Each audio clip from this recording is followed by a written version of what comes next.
and welcome. I'm Jennifer Watley. I'm the Chief Program Officer at Street Law, and on behalf of the organization, I'd like to welcome you to our virtual Legal Life Skills Summer Forum.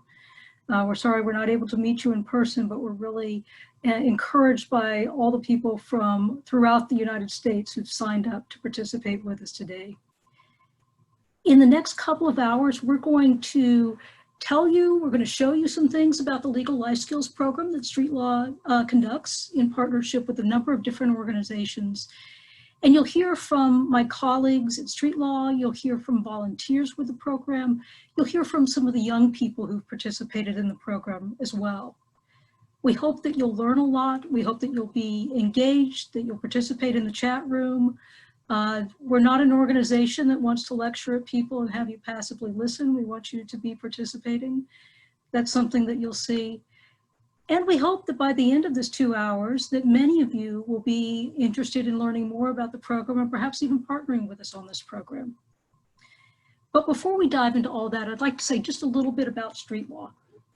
Street Law is a nonprofit organization. We're not a very large group, just 14 people based outside of Washington, D.C. But we do work around the United States and even in several countries internationally because of the partnerships that we have, because of the partnerships with schools, with corporations, with law firms, with community organizations, and so many other groups, and because of the amazing volunteers that volunteer with Street Law every year. And again, you'll hear from some of those in the next few minutes. Street Law's mission is to advance justice by empowering people through education programs to understand the law, to understand civics, how their government works, but also to have the skills and the confidence to be able to make positive change for themselves and their communities. And the way our organization started was really this, I guess, not groundbreaking idea, but this idea that the law is for more than lawyers and politicians and policymakers, that understanding the law and engaging with the law is something that every single one of us needs to know how to do and to be able to do. Now, if we were in person and you were at one of our lessons, we might be doing something called a mind walk. And what we would do is we would ask one person in the room, one of you, to volunteer and to describe your day, just the mundane things you do from the moment you wake up until the moment you go to sleep. And we would ask other people in the room to stop you every time you said something that intersected with the law, that involved the law. And what we would find is you couldn't leave your house before you'd already intersected with the law in many different ways. That you'd wake up in a house or an apartment whose building was governed by regulations. Even the width of the door may be governed by the law, the ADA. That you drink water that was governed by clean water legislation. That the air we breathe, that the electricity that powers our lights, that the roads that we drive on or take the bus to, the job that we have, everything about our day and our life intersects with the law in many ways that we're not even aware of. And unless we understand that, unless we have the ability to interact with it, then we can oftentimes become the victims of injustice. And that can prevent us from living up to our true potential. That idea is at the core of all of Street Law's work. The Legal Life Skills program that you'll hear about in a few minutes is an essential part of one of our programs.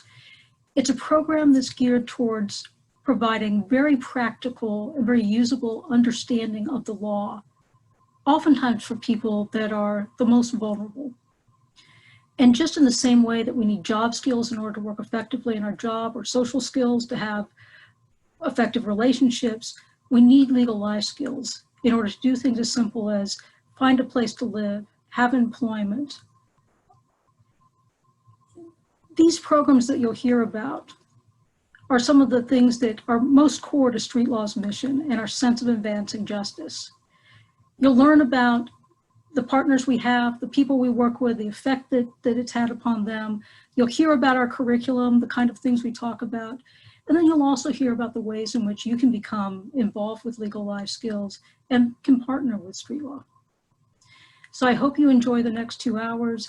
I hope that you enjoy learning about us. If you'd like to learn more about us and our other programs, please visit our website. And with that said, I'm now going to turn this over to Yolanda Johnson, who's our Senior Director of Community Initiatives. Thank you. Thanks for that, Jennifer. I appreciate it. There's so many folks here today. Thank you all for joining us and being a part of this forum. We're excited to be able to connect with you virtually. And so what I want to do is just kind of let you know of what's going to take place throughout the next 2 hours or so. Basically, I'm going to give you a very brief overview of the program so that you get a good idea of what Legal Life Skills is all about. But then I want you to hear from the folks who actually have implemented the program, are still implementing the program. We're also going to have a very large amount of time dedicated to just a participant panel where you're going to get to hear from a lot of young people, well, from a few young people who have participated in the program. You'll get to hear about their experiences, and then you'll get to hear from some of our partners. What I want to encourage you to do is to continue to chat. There'll be an opportunity for you to do some Q&A. Ben Marks is our tech person. You'll find his name in the participant list. If you have any questions or just throw your questions out there, we'll see it. If we don't get to respond to everyone, we will be sending out something within the next day or so to all of you to see how we can connect and further discuss some things. If you have any questions, we'll follow up with you. And so with that said, I'm going to go ahead and get started. I'm going to share my screen here. One second.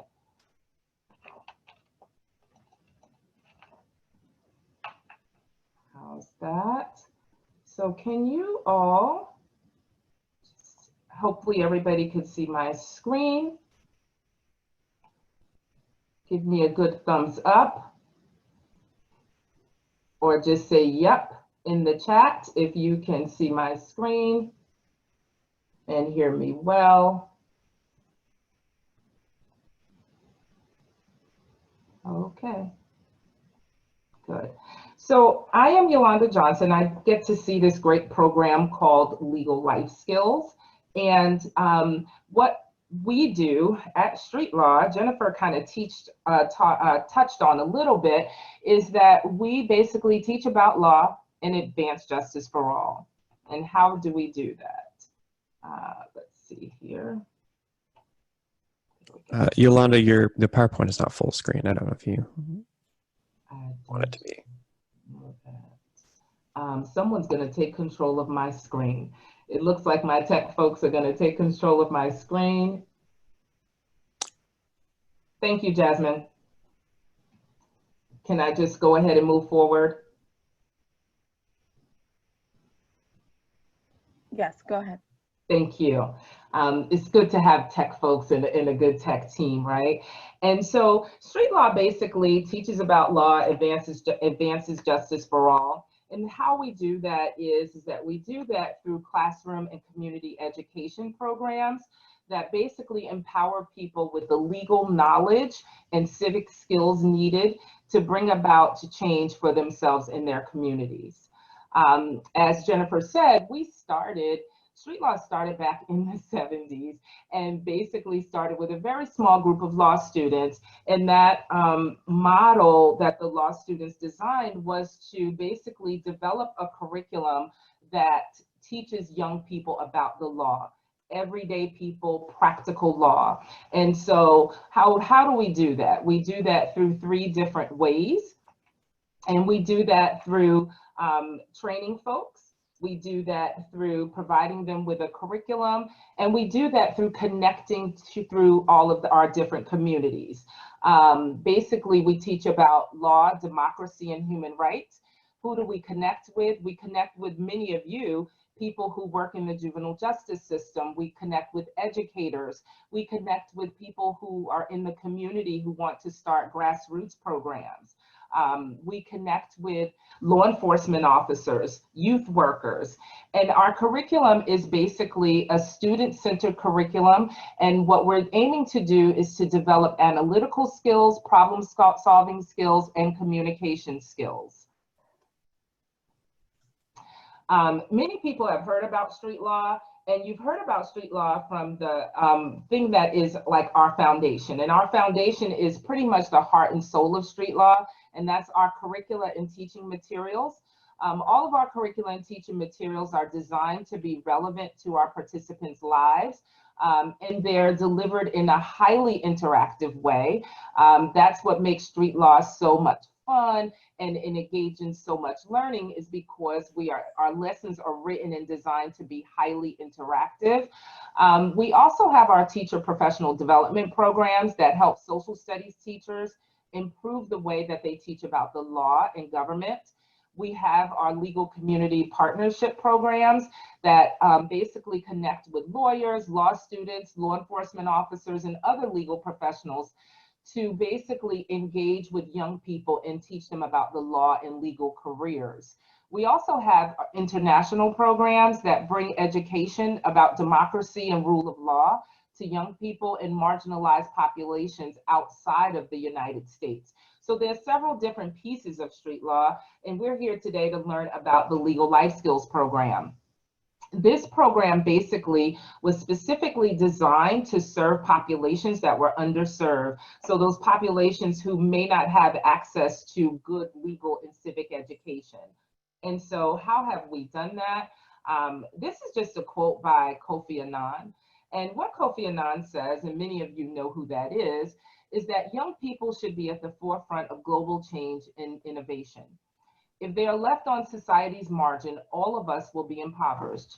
Let us ensure that all young people have every opportunity to participate fully in the lives of their societies. And street law has done that through the Legal Life Skills program by making sure that we connect to those different spaces where those young people are who may not be able to have access to this, who may not be in a mainstream classroom. And we've been doing that since 1979. We've been partnering with different organizations. We started out partnering with the Superior Court of the District of Columbia. And basically, we started working with juvenile justice youth there, and youth who are on probation, pre-adjudicated youth. We then went on to work with different populations. Again, those populations who may not have access, those populations who are vulnerable to injustice. That's the youth in the juvenile justice system, pregnant and parenting teens, youth aging out of foster care. And so we did that through some support of the Office of Juvenile Justice and Delinquency Prevention. And then in 2014, after we had some years of developing programming surrounding these different populations, we decided to take all of the lessons that we had done and combine that into one curriculum under one umbrella called the Legal Life Skills program. The Legal Life Skills program can basically meet different needs of different populations. And so we're going to talk more about that. The Legal Life Skills program right now has 13 active sites across the country, but we also have numerous people who utilize our lessons in classroom and community education programs. We are currently working on a project with the Office of Juvenile Justice and Delinquency Prevention that will allow us to gather more evidence and expand this program to more youth in the state of Maryland.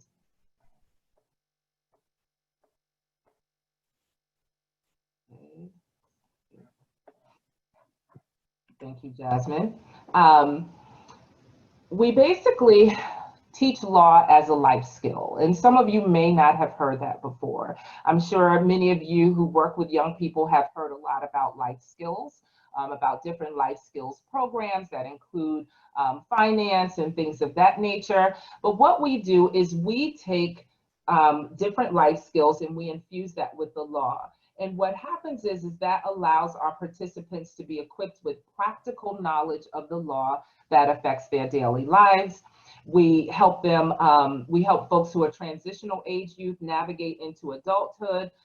We also, teaching law as a life skill also allows our participants to have a space to practice skills like negotiation skills, like critical thinking skills, advocacy skills.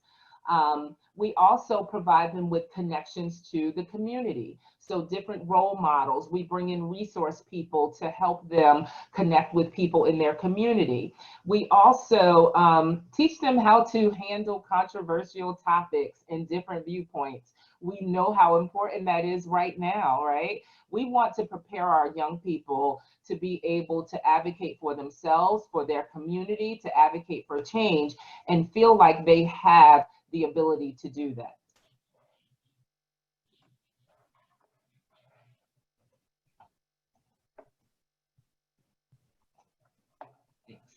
Legal life skills is built on 4 different pillars. Practical legal education that provides participants with the legal knowledge and basic knowledge of the law that they need to learn about the things that navigate their life and govern their daily life. Essential life skills that gives them the tools like advocacy, critical thinking, and communication skills. Also community connections. I mentioned the different role models, the people who come in to teach, the people who are community resource folks. These community connections can help these people, help our young people participate in the community, but also provide them with access to resources in their community. The other pillar of this program is to boost their self-efficacy. We want participants to walk away with feeling like they have agency over their own life and have belief in themselves. Many of our young people in the populations that I mentioned do not always believe in themselves. Society has told them maybe that they don't matter, maybe that their voice doesn't matter because of their circumstances. But we want them to leave our legal life skills program knowing and understanding that they can contribute to civic life, that they can have agency over their own life, and that they have the ability to solve problems and to have a say in problems. Who do we work with? We work with youth in the juvenile justice system. We work with child welfare, youth in the child welfare system. You'll hear a little bit about crossover youth. We work with youth who are reentering society, or even adults who are reentering to society. LGBTQ youth, homeless youth and adults, students in alternative and regular education settings. You'll hear a little bit about our programs being implemented in different settings. And we also work with girls and young women and survivors of domestic violence. The legal life skills curriculum is student-centered, it's relevant to current issues, it's customizable. So there's 20 lessons in the curriculum, and what we do is we sit down with you and help you design your program surrounding these 20 lessons. You get to decide which lessons to teach. We don't tell you which lessons to teach. We do help you and give you guidance about that and tell you which lessons may have been the most popular amongst different populations. But the lessons come with step-by-step instructions and visual aids. There are PowerPoint slides that go along with that. With our lessons, we're also working on ways to digitize our lessons more and add some things to it in this whole virtual space. They're easily integrated into multiple classroom subjects, and you do not have to be a lawyer to teach legal life skills. That's normally one of the first questions that we get. Do I have to be a lawyer? Do I have to know the law? You do not. In our trainings, we'll teach you different street law teaching strategies. We'll teach you how to follow the lesson, how to engage the young people in through different scenarios and role play activities. The Legal Life Skills Library is broken up into 4 different units. We teach housing and employment law, financial literacy, personal and public safety. And then the last unit has lessons related to the court systems, the criminal and juvenile justice system, public policy, and civic engagement. What are some of our participants saying? You'll get to hear a little bit from our participants in a little bit, but basically what they're saying is that they are more comfortable discussing legal matters when they finish the Legal Life Skills program, that they're better able to advocate for themselves in their community. The program that I mentioned earlier, that was one of our first programs through the DC Superior Court, we did have an outside evaluation with that program. And so we have some early studies that showed that folks who participated in programs like this were less likely to recidivate back into the juvenile justice system if they participated in a certain amount of lessons. Participants also say that their knowledge and understanding of their rights is deepened when they leave this program. We also have participants who say that they understand the basics of contract negotiation.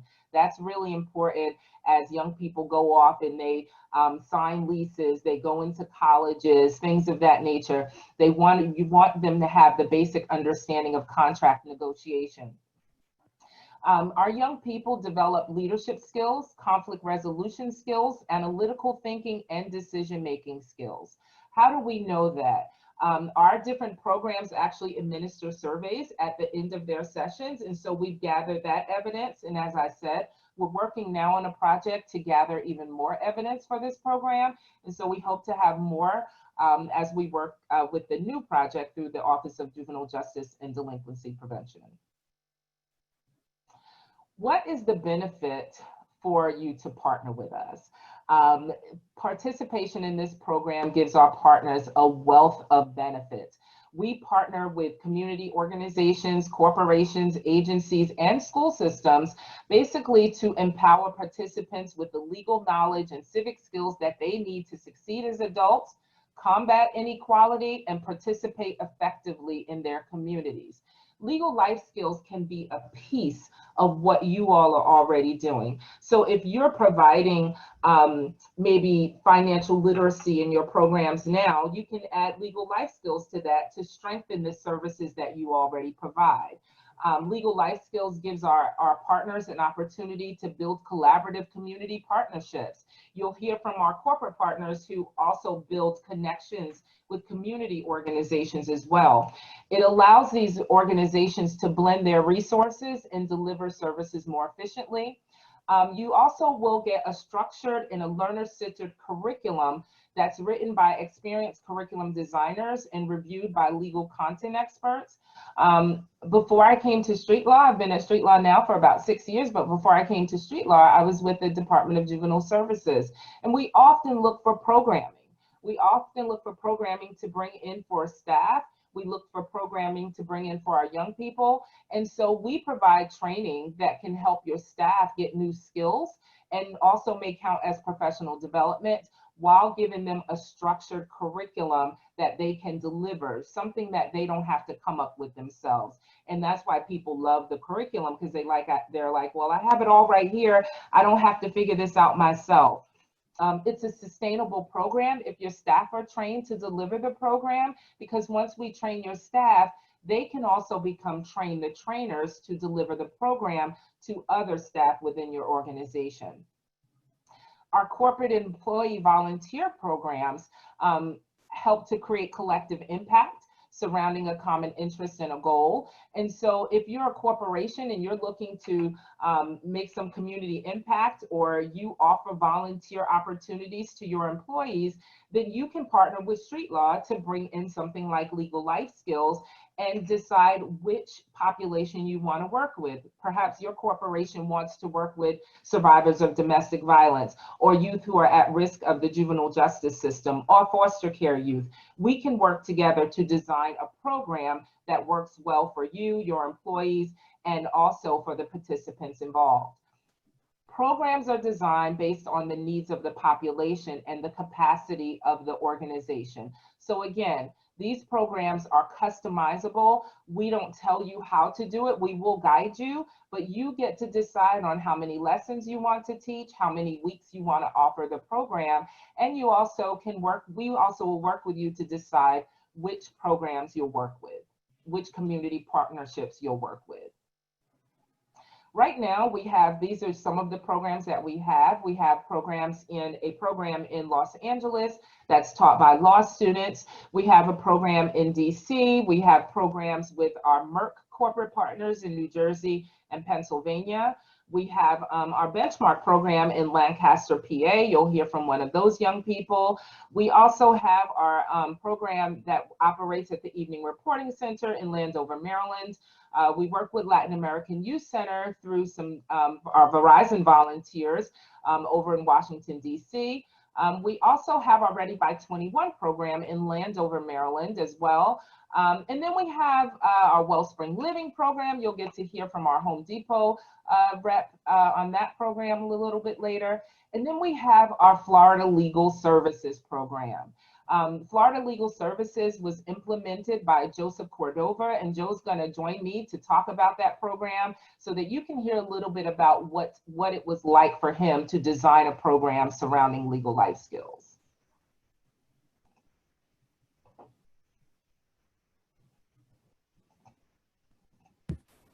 Okay, hello everybody. My name is Joseph Cordova. I am an attorney with Florida Legal Services.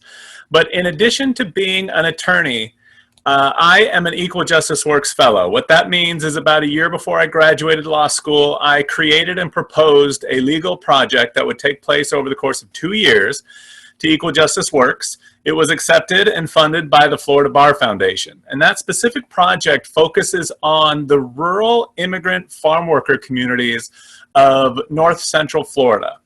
And so these communities, I identified these communities, and they're isolated culturally, linguistically, financially, economically, and they have, they're very isolated from legal services. And so the idea of this project was to go into the community and to practice what's called community lawyering. Community lawyering is the art of going into a community, helping the community to identify, recognize the challenges that they face, and empower them to self-advocate and overcome the legal obstacles that is currently, possibly suffocating the community or preventing the community from being lifted up. And so the first year of my 2-year project is all about injecting legal information into the community as much as I can, as often as I can, in all the different areas of law that I possibly can, with the hopes that after at least 1 year, the community will then start to come back to me and say, we're more aware of our rights, we're more aware of how the legal process works, and we start to recognize that these are some of the issues we face as a community, and we'd like to start to overcome these obstacles. And so within the first couple months of my 2-year project, my supervisor and actually my mother-in-law told me, have you ever heard of street law? And so I did some research, I went to the street law website, fell in love with it right away, and emailed Yolanda and said, I gotta get in this. I gotta be a part of this. And so Yolanda and I set up a FaceTime conversation. Yolanda explained to me all about the curriculum, legal life skills, and the support that Yolanda would be able to provide for me. Florida Legal Services, we purchased the curriculum. And then what I was able to do was I take the legal life skills curriculum and I use that whenever I go out and I do Know Your Rights presentations into the community. Now, based on the structure of my project, I realized that I'm not going to be successful if I simply, post a few flyers around the town and say, I'm going to give a presentation at the library Tuesday night. People aren't going to come. People are busy. They have other things to do. And unless I'm actually promising free legal services in that moment, the attendance isn't going to be that good. So what I realized I needed to do was go to places where people already are. A lot of times your mind goes to churches or parent meetings or something like that. And believe me, I did all of that and I still do it. But one of the things I realized I wanted for my community was that it's not enough to simply think short term and instill this legal information into the adults and the parents, but I needed to get this information into the youth of the community. So I partnered with schools, elementary schools, middle schools, high schools, and I said, I'm an attorney and I want to increase the legal understanding of your students. And so what I was able to do is create different, different avenues to reaching students. So for example, my most consistent, and I guess you could use the word efficient and successful endeavor was with Taylor Middle High School. It's in a small town of Pearson, Florida. And the AVID teacher, and I saw in the chat room, one of the attendees today is an AVID teacher, so you probably know what I'm talking about here. AVID is a college prep program that a lot of high school students, dating back from middle school all the way through high school, they participate with the same teacher for about 5-6 years in anticipation of reaching college. The AVID teacher at this high school said, come on in, I like this idea, let's partner. And every Monday I would go to the school and I would teach periods 2 through 7. So 8th grade through seniors in high school, I would teach Mondays. And I would bring a different topic, a different course from the street law legal life skills curriculum. And so, you know, if today's day, or if today we're doing civic engagement or juvenile justice, that was what I would teach periods 2 through 7. That was very, very successful. And what that ended up leading to was opportunities to create more partnerships. Another thing I did in that was I would take a pause on the curriculum and I would invite University of Florida Law School students to join our classroom conversations via satellite. And then law students got a chance to do some Q&A sessions with the Taylor Middle High School students. And so my use of the street law curriculum, it was able to kind of blossom and grow into bigger partnerships and you know, additional opportunities for the students to learn from different people and different partners. And then at the end of my time with Taylor Middle High School that summer, I recruited about 7 to 10 of the students to participate in a summer-long civic leadership program where we did exactly what I set out to do with my project. Was we identified legal issues that are facing the community, and the young people, they participated with me, and we had a chance to speak to some other community leaders around the country, local leaders and everything like that. And so all of that was ignited and sparked by my opportunity to use the street law legal life skills curriculum in front of these students on a weekly basis. There was consistency, there was familiarity, we built trust with one another, and so it was so helpful to me because I didn't have to every week create a new topic. I didn't have to create a new presentation. The presentation was already designed for me. What I also love about street law, and I'll let this segue into another group of people that I would give this presentation to, is that I partnered with Daytona State College's adult learning program. So they have English as a second language classes throughout the community. So I reached out to their program director and their instructors and said, can I come, you know, if you have classes Monday, Tuesday evening, Thursday evenings, can I come on one of your evenings and be the teacher that night? And instead of teaching your normal topic that night for learning English, I'm going to teach legal life skills, but I'm going to also teach English at the same time. And so I would alter my cadence, and I would use the legal life skills, wonderfully done translation, because all of the courses and topics are translated, and I had a chance to go back and forth between Spanish and English. So while the students in the seats are adult students learning English, they're also learning legal life skills at the same time. And then finally, I took the legal life skills curriculum and I went to an elementary school, and I created an after-school law and leadership club for 4th and 5th graders. And we did the same thing. After school, each week was a different topic. I would teach from the curriculum. And at the end of our time together, we did a mock trial at the court in Palatka, Florida. And so all of the opportunities I had to, like I said, inject information and legal understanding, know your rights, know the process. I did it all ages 9 through 82. Everybody in that community had a chance to be my audience, and I would use legal life skills to get this information into the community. And like I said, not just with the young people from the high school created that legal civic leadership group, but the entire community. During my 2nd year of my fellowship, I could tell that it worked, because my 1st year, a lot of times people would come up to me and just kind of say, they would ask like, what about me questions. When you go up to a lawyer and you ask a what about me question, it's basically saying, I don't know where I'm starting from, but I feel like I need help. But during the 2nd year, a lot of the questions came to me, they were already informed. They came to me saying, you said this once in a presentation, and I think it applies to me. Can you help me take the next steps? And as I could start to tell, the community was more informed and aware of their basic rights. We were able to kind of, I guess the foundation was built, and now it's time to build, you know, the 2nd and 3rd floors. And so using legal life skills as a way to get my Know Your Rights presentations, not only did it take the load off of me in creating those presentations, but it was very efficient, it was very effective.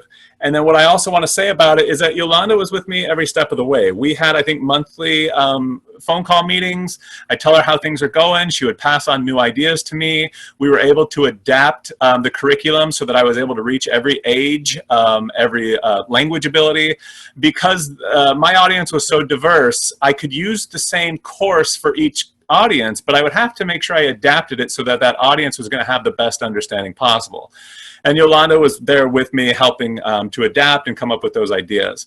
And then the last thing I want to say before I pass it back is not only did it allow me to put that information into the community, but it was a great it was a great vehicle for me to build more partnerships. In addition to just having the partnership with Yolanda, which has been fantastic. Yolanda and I, we've co-presented at a conference in Georgia. We got a chance to meet again in DC. I love having Yolanda on my side. In addition to that partnership, I was able to take the legal life skills curriculum into schools. And now those schools are my partners. I know the principals, I know the teachers. Daytona State College Adult Learning Program, they're a partner of mine. The churches that I would go to, they're a partner of mine. So everywhere that I kind of took that curriculum with me, I would leave behind a brand new partnership.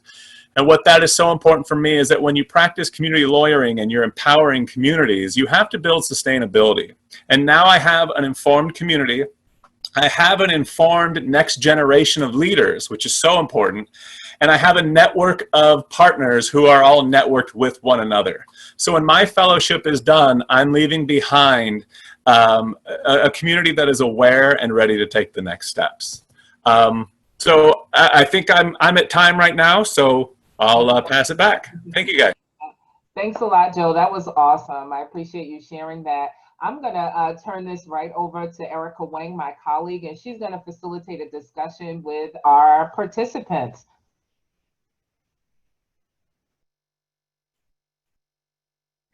Hi everyone, my name is Erica Wang. I am the program manager at Street Law, and I basically help with all things program related, which includes collecting, compiling data, feedback, and evaluations from our participants, coordinating events, and producing and distributing materials, writing, all this kind of stuff. So today I have the pleasure of speaking with a bunch of our legal life skills participants and also a former street law intern. So I'm really excited to talk to you guys today. So if we could just go around, let me just take a look at who I have. If the panelists could please turn on their videos so we can get started, that would be great.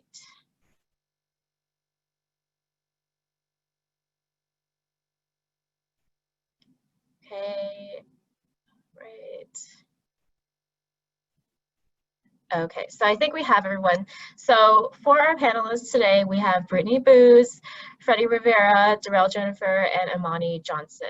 So if everyone could just go around and give a quick introduction about yourselves, how you were involved with street law or legal life skills, and when you were involved, and then just give a quick update about your life and where you've been since the end of the program. So can we start with Brittany? Hey everyone, my name is Brittany Booz. I have been involved with street law for about 2.5 years. I actually came in contact with street law. I was actually living at a women's shelter, and we had weekly little groups that would come and do like little outreach for us, and street law came. And you know, when they came, I'm gonna be honest with everybody, when they came, I was just like, okay, this is just another group that I just have to sit through. So the first visit they came, I wasn't really brought, you know, I didn't really want to engage. After about the second time they came, they brung volunteers, they brung scenarios. We were able to sit down, we were able to talk about different scenarios with the law. Just things that we can do just in case we're in situations with the law. They brung snacks. Snacks is my thing. I'm excited about that. So they brung for us. So just to be able to be personable with the volunteers, it wasn't just so straightforward. They actually communicated with us, gave us a little bit of room to be able to go back and forth and debate. So I was able to meet Miss Yolanda. After a while, she came in, and let me tell you, she was so genuine and loving. And for someone who was currently staying in a shelter, her presence alone made us feel warm. It made us feel like, okay, there's more for us in life than just living in a shelter with our kids. We were, you know, like I said, I was living in a shelter. So the shelter I was living in, we had kids. Everybody had kids. It was a women's shelter. Miss Yolanda gave me the opportunity to speak out, to use my story to not only change someone else's outlook on life, but also change my outlook on life. So being able to come in contact with those volunteers, being in contact with Miss Yolanda has been a privilege for me to be able to see a different outlook. I went from a shelter for 3 years. I stayed in that shelter, and now I am finally stable after about 7 years of being homeless. I am now stable with my 3-year-old, and we have our own apartment. And I can definitely say that I am grateful for the experience with street law, because street law equipped me with the knowledge to be able to raise my brown boy in the state that we're living in right now.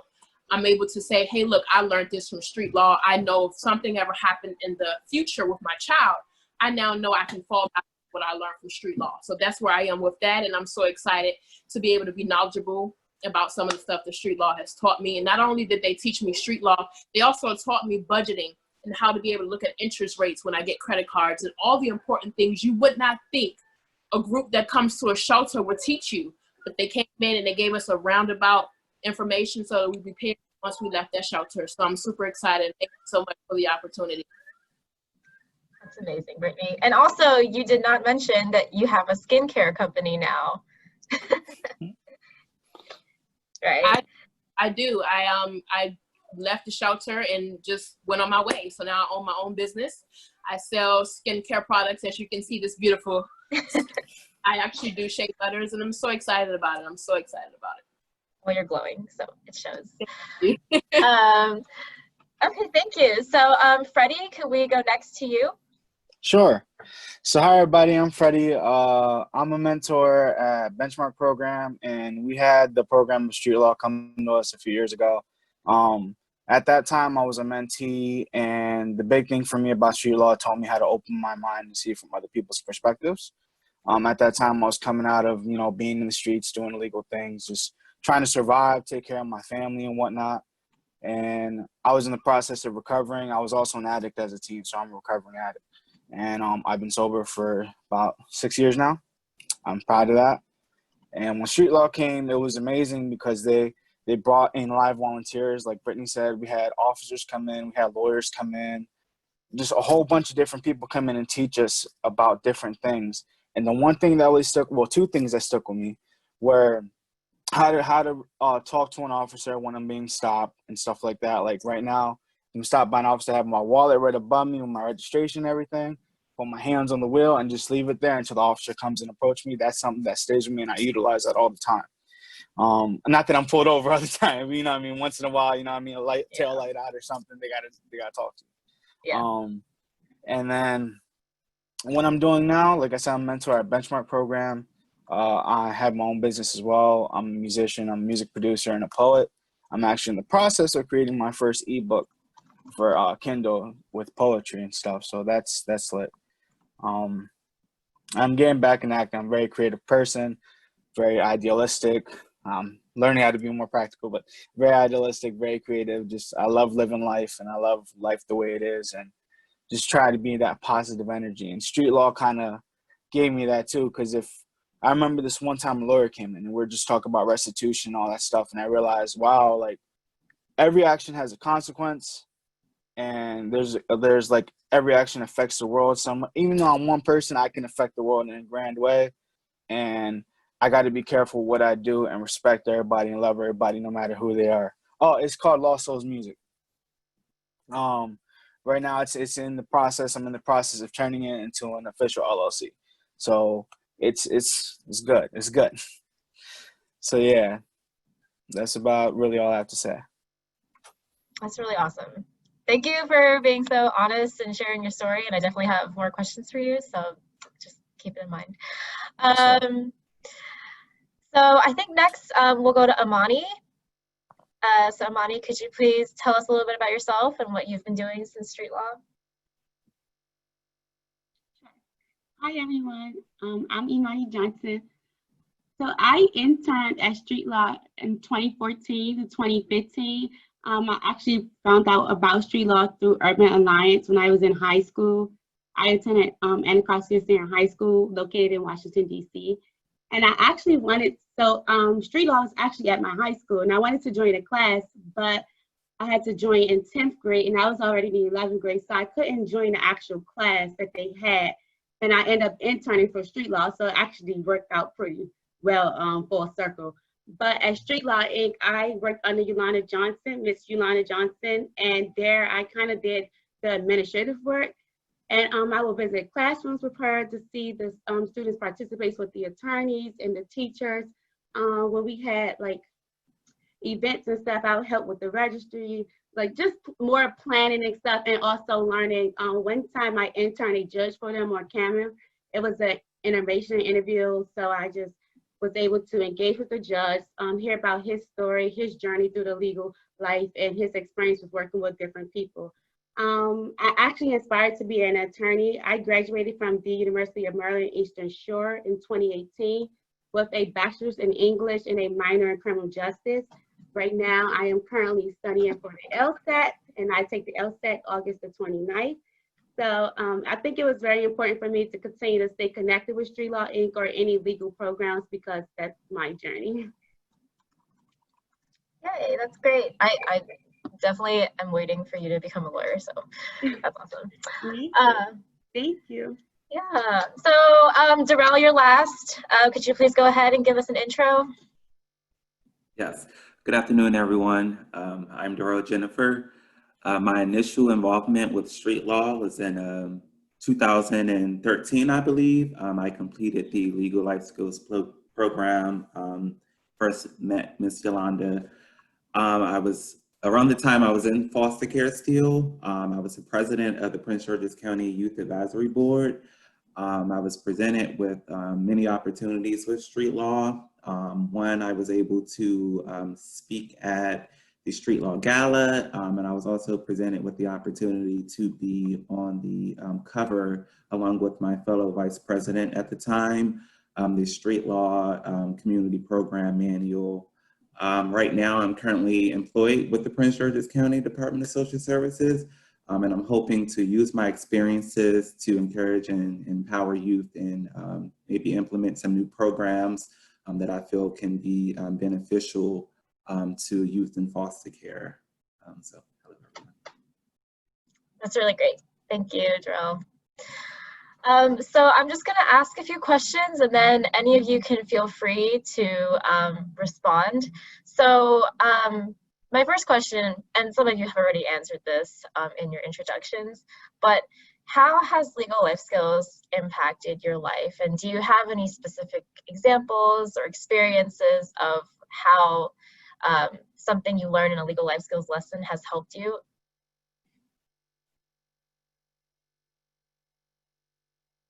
Oh, I guess I can go. I believe everything helped me, especially being a mom. I'm ready.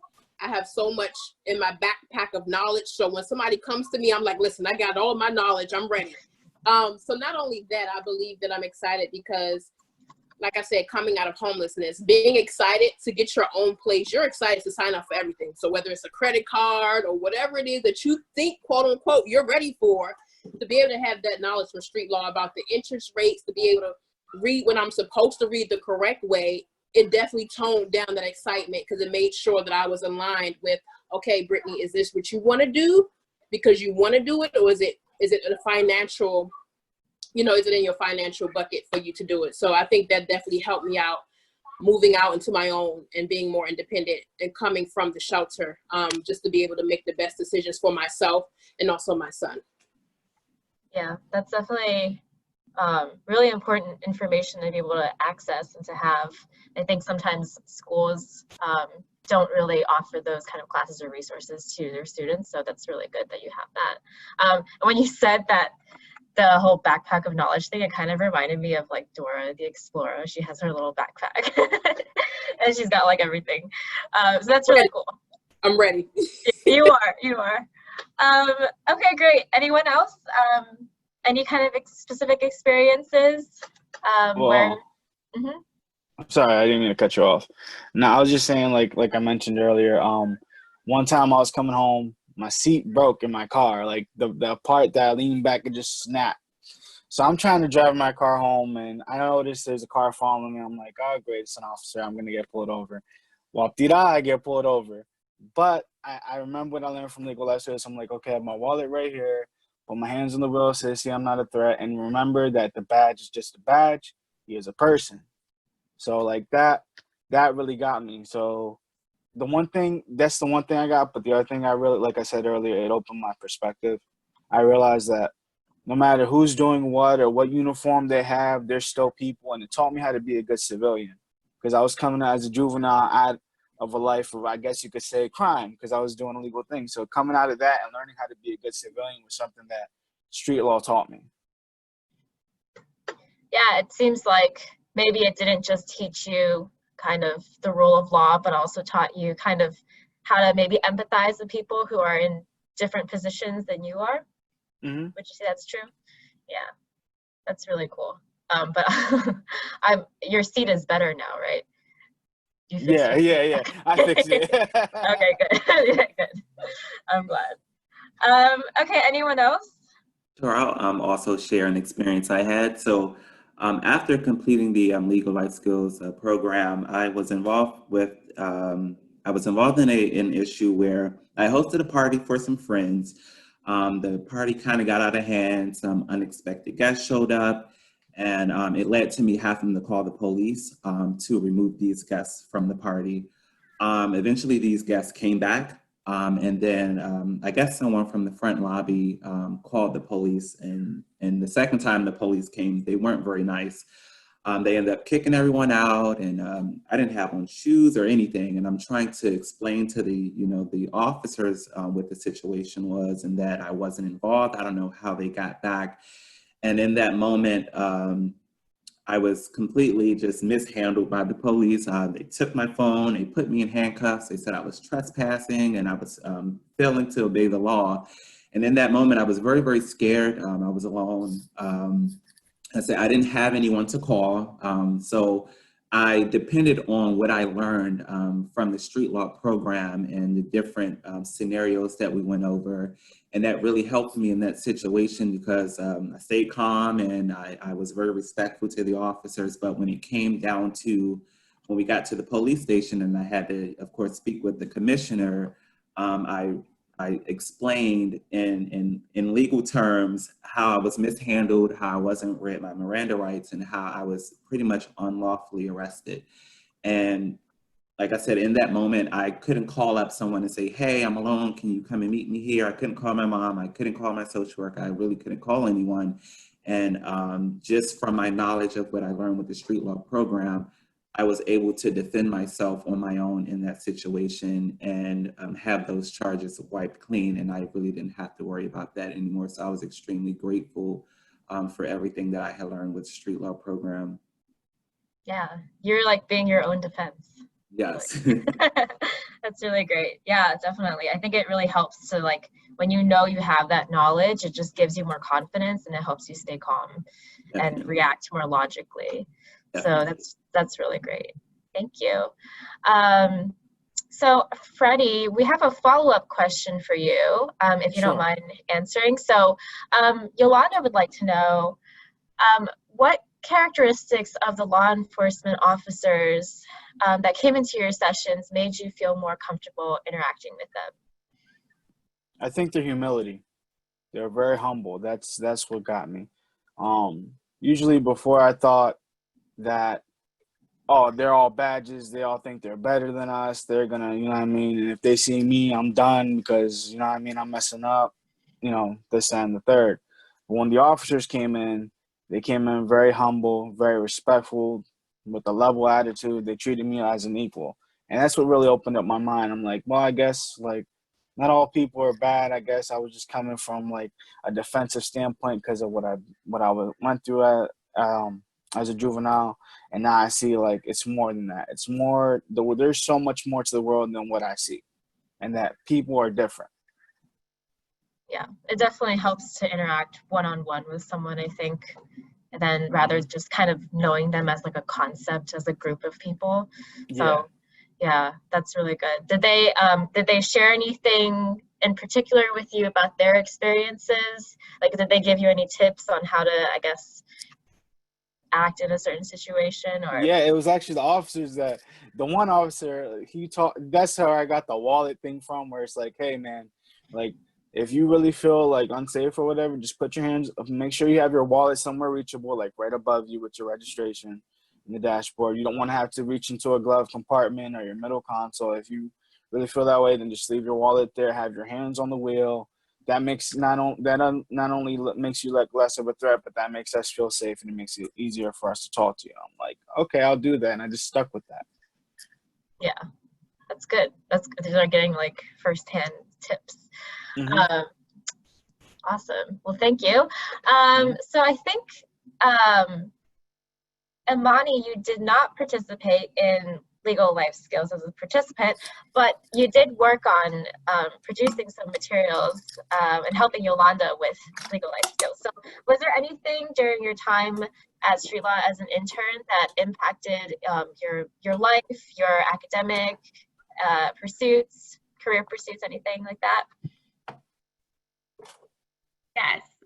Actually, when I was working at Street Law, Miss Johnson, she's actually my mentor. So I was able to gain a lot of knowledge from her of how to go about life and career goals. I was first generation, so I was the first person from my immediate family to attend college. So I didn't know how to do nothing as far as paperwork and far as filling out FAFSA or anything. Miss Yolanda, she actually drove me up to one college before, like outside of Street Law 8. She drove me 3 hours. We went to visit colleges together, and they really was like there for me, supporting me through my journey and my career, because they knew that I wanted to be an attorney. And Miss Julie was the first in-house attorney that I've ever met. I was able to learn more about that attorneys are just not litigators. Like there is more to the legal life than outside the courtroom. So, because at first when I thought of attorney, I'm just thinking of, oh, a person in the courthouse, they're arguing cases and things like that, and never think of like the corporate side or being an in-house attorney and working on different things. So I was able to gain that type of knowledge while working at Street Law 8. That's really, I can't believe Yolanda drove you that many hours. Yeah. I mean, I can believe it. She's just like that. But I think that definitely makes a difference when you see that like the person you're working with cares about you on like a personal level too. And not just Miss Yolanda, everyone when I was there at Street Law, they really took me in. That's good. I'm glad to hear that. Okay, so I had another question for you guys as a whole. What are some tips for volunteers or those who are thinking about volunteer to keep the youth engaged? Is there anything that volunteers can do personality-wise or content-wise that can keep the participants engaged? I feel like just be yourself. Understand that everyone you come encounter with has a story. They come from somewhere. You just never know what they're dealing with or what they're going through. Just be as humble as possible, and just be yourself and be able to adjust yourself when it comes to how they come off. Because some people, like I said, when they came to the shelter, a lot of people were standoffish, but they never stopped pushing to give us the information that they were giving us. So I believe to just be yourself, know what your goal is to educate us about street law, and then just go for it. You know, you might get someone who's not really interested, but as you go along, they may be. So being able to identify, okay, this person isn't really feeling it, let me find another way to be able to transfer the information to them as well, so that they're actually getting it and engaging. Like I said before, the handouts, very important. The handouts, being able to be personable with them, and just having those scenarios, especially when you recognize the audience that you're speaking to. Would you say there's anything, so I remember you said when Street Law first came, you just thought, oh, this is just like another kind of training session. Like, was there anything different about Street Law versus the other organizations that came? Yeah, it was just they were personable. They didn't go straight into why we're here. They actually got to know us prior to them going straight into what it was that they were there for. They wanted to know about our kids. They wanted to know who we were. Like you said, an icebreaker. There was icebreakers, just to break that weird ice that's there. So just to be able to have that definitely allowed us to be able to be open with them more. But like I said, the volunteers were amazing. They were so nice. They never put themselves above us because we were in the shelter. Then they recognized what they were walking into. So I was grateful for that. Did the other organizations bring snacks too? No, they did not bring snacks. Oh, well, there you go. Well, there you go. We are a big foodie place, so yeah. Okay. Anyone else? Any other suggestions for how volunteers might be able to engage participants? Jarrell, maybe do you have any, or Freddie? I was gonna say just come with an open mind, a level head, and come with the intent to understand, then to be understood. That's what really got us. Because, like I said, the officers were humble, they were respectful, they treated us as equals, and I feel like they came to understand us, and then for us to understand their perspective. You know what I'm saying? Mm-hmm. Yeah, So I feel like those are 3 keys. Advice that I could give is to just be personable and be relatable. And I'll use a situation that happened recently with a most recent cycle of the legal life skill classes with our youth at the Prince George's County Department of Social Services. Many of the volunteers that were there, they sat amongst the youth. They sat around them, they joined in groups with them rather than just, being the leaders there and the instructors there.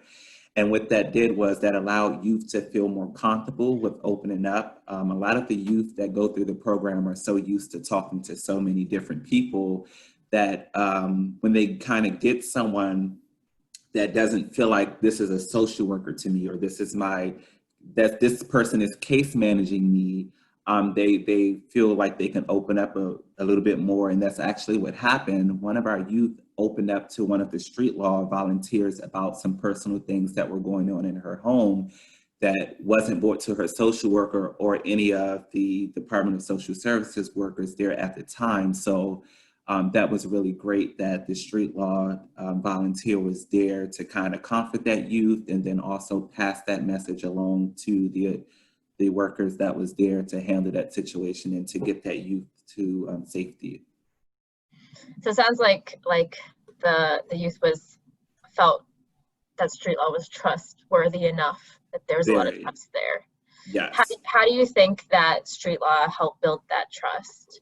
I mean, I know we talked a lot about being personable and humble, but was there anything in particular that you saw? Yes, like I said, they were just very down to earth. The volunteers would sit amongst the youth. They would have personal conversations, like side conversations. It wasn't just strictly, work and instruction time. It's like, we're here to have fun with you. Whatever you want to talk about, we're here to talk about that. If you want to laugh and joke, we'll do that with you. But we're not just here to just instruct you and teach you on our material that we're bringing. We want to open up the floor, and we want to open up the room for you to be able to release anything that you want to us. So I think that really helped. Right, like connecting on like a human level instead of just like a participant. Worker, yes, teacher. yes, Yeah. definitely, yes. It's great. Okay. Okay, so this kind of goes to everyone. So given everything that's been happening in this country lately surrounding racial injustice and police brutality, what are some skills that you all feel that young people need to have in order to advocate for themselves and to make change in their community? I think that they should just have a basic understanding of the law and their rights as a citizen in the United States. Also, just being able to calm down because I feel like when people come engaged with police officers and stuff and everything that's going on with police brutality, they have a defense. So instead of trying to level out or understand what the officer is saying, sometimes they come to defense because everything that's going around. But I feel like you can't react with anger. You have to calm down and try to just understand the officer perspective, understand your perspective, and know and knowledge of the law, so you won't put yourself in a situation where you're being arrested because you're acting enraged instead of communicating with your words and getting out of situations. Also, I just think that the law should be teach more in schools, because in my school, because I went to a DC school, we had DC government. It was mandatory to have DC government. But I see students all the time who don't even know their basic rights. Like they don't even know that they don't have to answer questions, or you can walk away, or you know, like just basic stuff to me that's basic, but they don't know. I just feel like that it should be talked about more in schools and at home too, so that they can be more comfortable when they're in a situation to not be defense, but to use their words. Mm-hmm. Definitely. And I think with that, knowing like an extra layer of that would be knowing that everything you see on social media is not factual, and that there are some things that you need to do a little bit more research on yourself to be more educated on the law. Yeah. So definitely, yeah, understanding the law, others' perspectives, and your basic rights for sure. Anything else from others? I would just say be willing to learn. A lot of people come in like even when I was younger, I was just like I didn't want to learn. I didn't really have like the will to learn. I didn't really care. I just wanted to do me, and that was it. So I feel like as I've grown older, like I love learning and being a student of life.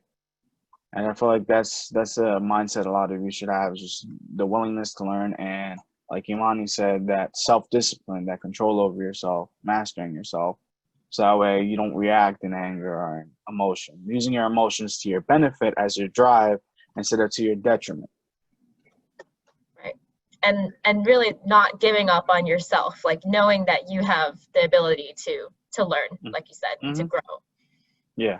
Having that growth mindset. Yeah. Yes, exactly. Yep, that's great. Darrell, Brittany, do you guys have anything to add? I can repeat the question too if you'd like. Can you repeat the question, please? Sure. So the question was, given everything that's surrounding racial injustice and police brutality lately, what are some skills that young people might need to have in order to advocate for themselves and to make changes in their community? I believe patience is key. But I'm going to be honest here. I'm always the one that's so transparent. We have to understand that a lot of young adults a lot of people that street law comes in contact with, it's a cycle. I feel like sometimes we can repeat cycles. If we're used to certain things, we're going to do certain things.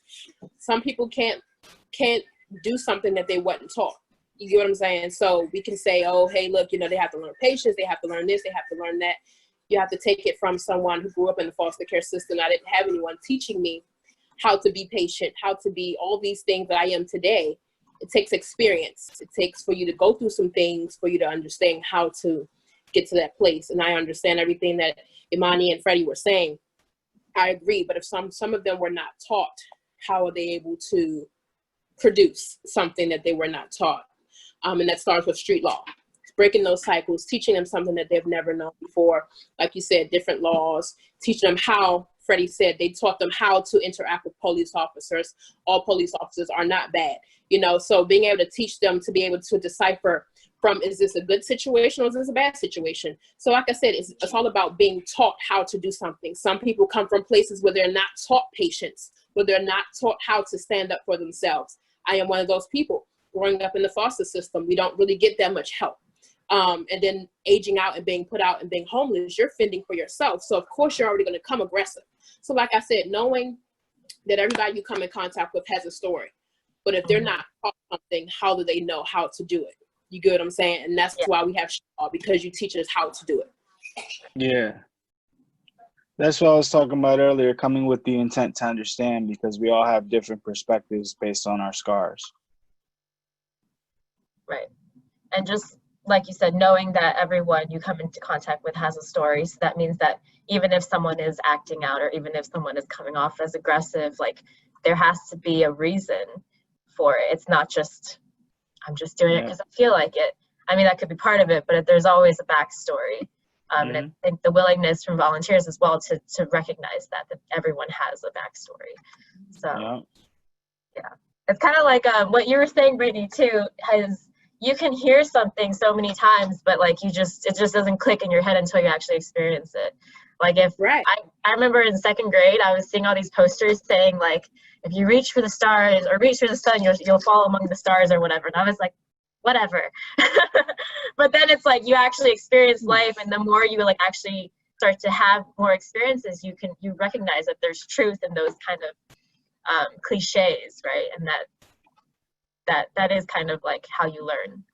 Right. And it's true what Imani said. We definitely need street law in schools. We need street law in every gap that there needs to be a street law some form of street law or other programs that teaches these young adults that are coming up and young kids that are coming up what's more important, that when they go out there into the streets, what's their laws and what's their rights and all those things. It's very important that we put these things into place, not only into schools, but into the community outreaches, into all the things that we can do, even go into the homes. If you have to go into different schools and try your way to find a way to make a group there, it's important that we insert ourselves into the most important places like schools, churches, all those things is very important. Definitely. Darrell, did you have anything to add to that? Yes, I guess I'll just close that up by saying it's important to encourage youth to be confident and to know that their voice matters. I know I use my experiences, for example, in growing up in the foster care system, there was always someone speaking for me or telling me what I needed to do or which way I needed to go. And it wasn't until I fought to find my own voice and fought to advocate for myself that I started getting on a path of what I wanted to do with my life and trying to make decisions based on what made me feel good and what made me happy rather than what others thought was great for me. So I think it's very important to just encourage youth to speak up and to use their voice. You know, young voices are the voices of change. So it's great to start, you know, early with them to let them know that their voice matters, their opinion matters, and we're listening. Yeah, definitely. I really think that, especially in the past like 10 years, I've just feel like I've seen a growth in youth advocacy and just more young people speaking out about issues and actually making a change about it. So I totally agree with you. So I guess I have one last question for you all, and that would be, what do you think is missing from the legal life skills curriculum? What are some skills that you might have wanted to learn about in your lessons that you didn't have a chance to? Nothing for me. I think that they were great. They hit all the key points for me. Listen, I'm all in. I keep telling everybody I got a backpack full of knowledge. I don't think there's anything that was missed. Like I said, they not only did law, they touched on credit cards and budgeting and savings accounts. Like, you can't get that anywhere. You got all that in one. You get what I'm saying? So I think they were great. I second that. I feel street law did a great job. There wasn't anything missing. They taught us, like you said, legal life skills. They taught us things across the spectrum that I never thought, like, because school never taught us that, you know what I'm saying? High school, middle school, nobody wanted to teach us that. And then suddenly legal life skills comes and teaches us everything. I'm like, this is amazing. So like I said, I second that completely. Great. Anyone else? I'll just say I agree with them both. Street law offered way more than what I expected to get from the program. So I can't really see what else needs to be, you know, added. It's been great. Okay. Well, okay. So I actually had one more question. It'll take just a second. Really, just I heard about, you know, you guys talking about growing up in the foster care system and living in a women's shelter. And is there anywhere else you think that we might not think of at first that might need this kind of curriculum? What other communities or groups? In the foster care system, I know that is in. You know, I'm pretty sure Daryl will back me up on this. Growing up, we didn't get life skills and stuff in the foster care system. Nobody taught us how to stand up for ourselves. Everybody was pretty much telling us which way to go. I think it's so important that the foster care system gets a little bit of touch of street law. It would change so many outlooks. It would change so many lives when it comes to these young men and women aging out of the system. Because when they age out of the system, not only are they angry, they're uneducated about their laws and their rights. So if you start inserting these things into foster care, you will have so many more aged out foster care women and men going in a different path than not knowing. You get what I'm saying? So that also goes back and saying they don't know, you don't teach them. Yeah, definitely. In urban city communities, in middle schools, high schools, of course. I know it's some in DC high schools because street law was definitely in my high school. Middle schools, like Boys and Girls Clubs, like organizations like that. I think it would be great to have street law. Yeah. Yeah, like recreational centers, depending, some kind of gym. I know where we taught it was at the where I work at Benchmark Gym, but like any other gyms, rec centers where a lot of youth go to where they frequent, anywhere like that, definitely. Any other thoughts?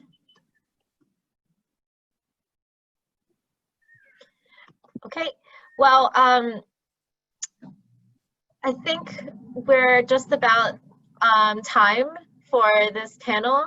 Unless anyone has a last minute question in the chat, I think we're pretty much done.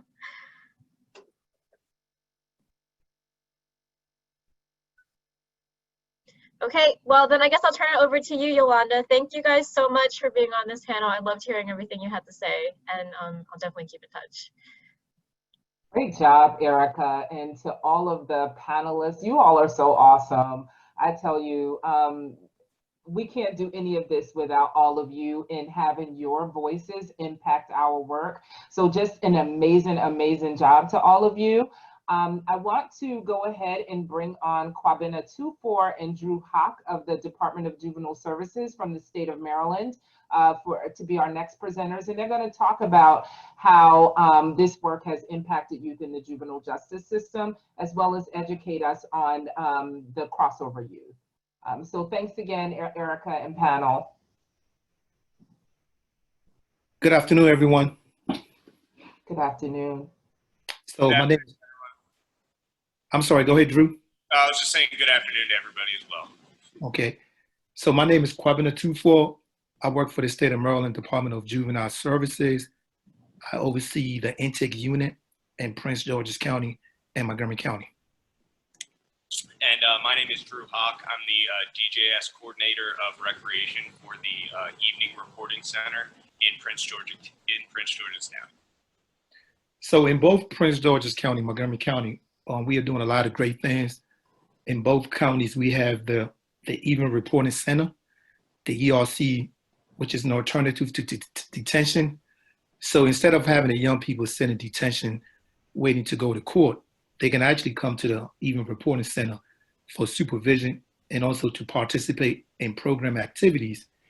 And the program success is contingent upon the youth attendance and also the participation in pro-social activities such as employment readiness, recreation activities, and community service hours, community service, as well as life skills. We also have, because we have young people that touch multiple systems, we developed a model called Crossover Youth Practice Model. Prince George's County was the first county to develop the model. But right now we have it just pretty much in every county in the state of Maryland.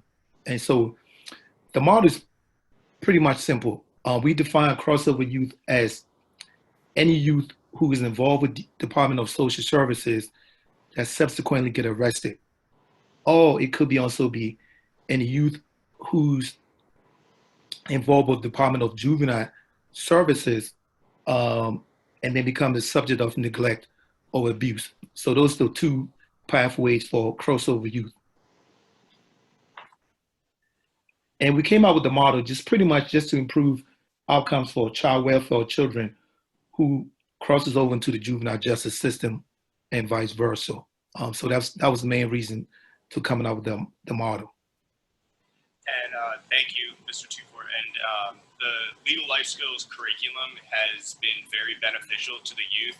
As the recreation coordinator, I facilitate our daily programming. So usually we take one day of the week to touch on legal life skills when I have been running it for a large enough group of people or youth that we serve. And it's beneficial to the child welfare and juvenile justice system because it customizes the population and addresses various areas of the law, such as housing, finance, employment, juvenile, criminal law, but as Yolanda said, we kind of customize it to the population that we serve. So something that would be like signing a lease, we would skip over that and focus on how to deal with a traffic stop. Something that these kids are experiencing on a day-to-day basis that they may not be educated on how to deal with the situations in the best way possible. And we were very fortunate to have partners in developing this model. We had the Prince George's County Department of Social Service. We have Prince George's County Court judges, Prince George's County State Attorney's Office, Prince George's County Public Defender's Office. And together we came out with this crossover youth practice model. And again, just to improve outcome for children who happen to touch both systems. And the street law's impact on the ERC youth specifically is that the staff that I work alongside with, I've been certified in the training as well as some of my other colleagues. So we have familiarized ourselves with the content and really received professional development from the training that we received from Yolanda and the rest of the street law team. And as a result of us being so engaged with the content, the youth have become more responsive because staff are just as engaged. And the content, obviously, just like Yolanda said, you kind of customize it the way that we go, and that's really how it's been working. And just the content that is relevant to the population is fairly simple to teach. And like the examples of knowing your rights and reacting to triggers, I would say is very important. And the kids get a better response out of something that they see on a day-to-day basis rather than something that they would mainly need down the road, like as a young adult. And the content was relevant. Right now for virtual programming, we had just been doing that since the end of April. We haven't implemented street law yet, but before we received this form invitation, we actually had it scheduled to start virtually this Thursday, August the 6th. And it'll be facilitated by myself and my colleague Kenny Hooks on Thursdays as part of our youth empowerment themes. So for each day of the week, the ERC runs off a certain theme, and we base each day our programming around that theme. So Monday, I'll just go quick into it. Monday's health and wellness. Tuesday is workforce development. Wednesday's critical thinking. Thursday is youth empowerment. And then Friday is team development. What the plan is right now is to implement some of the street law curriculum into those, not a main focus, but to touch on it on on Tuesday and Wednesday when it comes to critical thinking and when it comes to workforce development, because there are, chapters in the street law curriculum that have to deal with that, but mainly for Thursdays because, as Yolanda said beforehand, about empowering the youth that we serve.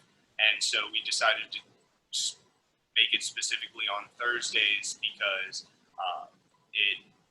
we like to touch on improving social skills, behavior, academic achievement, self-esteem, and self-efficacy.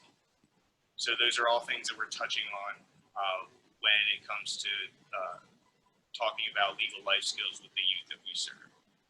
So I will definitely be sending Yolanda an update with how the virtual programming will go in the coming weeks. But in the past, the youth have been very responsive. We have different guests.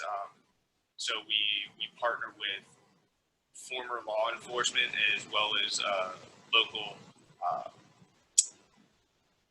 lawyers who can come in and act as guest speakers to touch on each subject that we've used in the past, as well as just other video recordings that provide a more engaging atmosphere with the youth and dealing with the scenarios that are presented in the street law curriculum.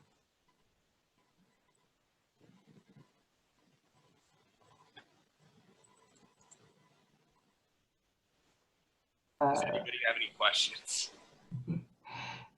Great job, Drew.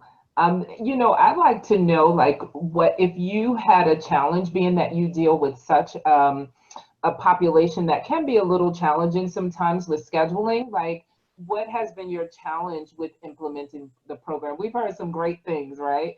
But there's always challenges in implementing things, especially with a population that like yours that can be so fluid. So talk about any of the challenges that we could possibly help with, Drew. Well, what I find to really gauge is these kids, their emotions are, one day they're fantastic, the next day they're just not willing to participate at all. So I kind of go with a kind of gauge, like when the youth all get to a facility or log on, I get a scale of 1 to 10 on how they're feeling. And that's kind of the energy that they're giving off is the energy that I'll try and match or improve in some ways without trying to cross or push any buttons or trigger anybody, because I mean these kids go through a lot on a daily basis. So it's the trouble that I found early on was to adapt to them. And doing so, I've gotten a much, I would say, more interactive responses and participation.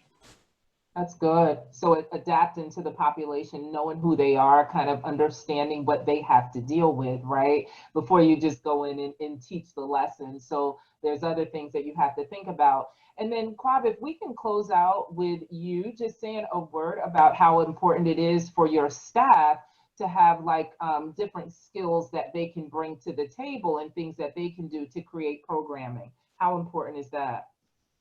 Well, I think it's very, very important. We really dealing with a lot of tension, especially nowadays, you know, not just in this country, but around the globe. And I think with everything that's going on, I think it's important that we pretty much kind of teach these kids how they can speak for themselves, but also knowing their rights, right?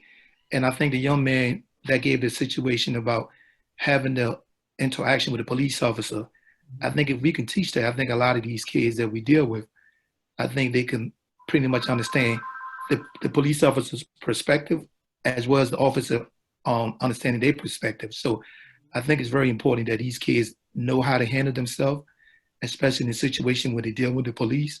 So this is very, very helpful for us.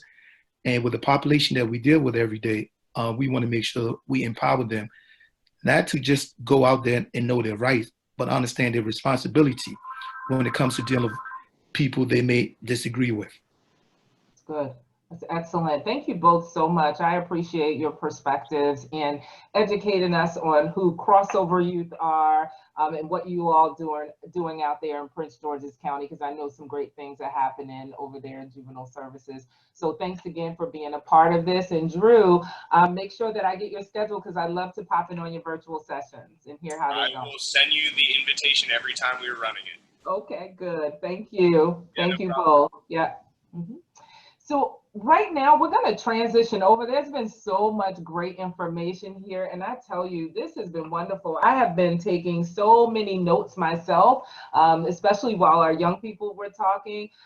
It's important that we get to hear from the folks who are doing this so that we can learn ourselves and strengthen this programming. So I want to bring on Eric Thies from Merck in New Jersey and Yolandra Jackson Bush from Home Depot, so we could talk a little bit about corporate partnerships. Hi, Yolanda. Eric Thies. Hi, Eric. Hi, Hi, Eric. Yolanda Bush. Hi there. Eric and I were in a meeting earlier, and Eric's power went out in New Jersey. Yeah, So actually I'm broadcasting from the underneath the cell tower at the local fire station. So. Thank you, Eric. You know, that shows the commitment of our volunteers. You know, that's good stuff. So, you know, you all have heard a lot. Like, there's been a lot of great, rich information. I tell you, I think our young adults are just phenomenal. And to get to hear just a snapshot from these young people who have gone through the program, I just think it's wonderful to see where they are. And so for the two of you, you both have been at the forefront of leading corporate employee volunteer programs and designing your programming around street law. So I wanted I want the participants to hear from you about, talk a little bit about, Yolanda, you can go first, about what you all do at Home Depot, who you all serve, and how that experience has been for you implementing that. Well, at the Home Depot, we actually service the women at Wellsprings has created a women's academy for women that have been victims of sex trafficking or intimate partner violence, of some sort of violence. And so that they go through a program, not only with the legal life skills of street law, but they go through a program of trying to re-enter in the career field.